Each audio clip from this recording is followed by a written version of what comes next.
मेरे प्यारे दोस्तों, वर्तमान में कोरोना का कहर पूरी दुनिया में छाया हुआ है। अक्सर आपने समाचार पत्रों में या किसी चिकित्सक के मुंह से कुछ ऐसे शब्द को कहते सुना होगा जिसका मतलब आपको समझ में नहीं आता होगा। जैसे बहुत सारे डॉक्टर कहते हैं कि ये समय पेंडेमिक का है, कोई डॉक्टर कहता है एपिडेमिक या एंडेमिक क्या होता है। तो आज हम इस समय के परिस्थितियों के अनुसार 3 ऐसे शब्द पर चर्चा करेंगे जिसको डॉक्टर के मुंह से आपने अक्सर सुना होगा। चूँकि वर्तमान समय एक कठिन समय है, इसलिए आप सभी को इन शब्दों से अवगत होना बेहद ज़रूरी होगा।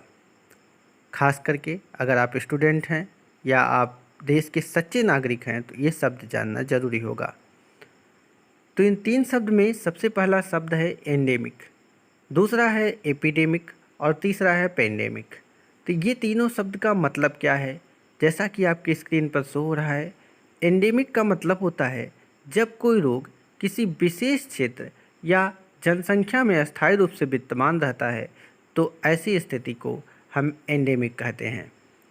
इसी तरह से एपिडेमिक की बात करें तो जब कोई संक्रामक रोग किसी निश्चित जनसंख्या में बड़ी संख्या में लोगों में कम समय में तेज़ी से फैलता है तो ऐसी स्थिति को एपिडेमिक कहते हैं। अब जो इस समय का सबसे चर्चित शब्द है वह है पेंडेमिक। पेंडेमिक क्या होता है? एपिडेमिक की स्थिति का विश्व के बृहद क्षेत्र में विस्तार पेंडेमिक कहलाता है।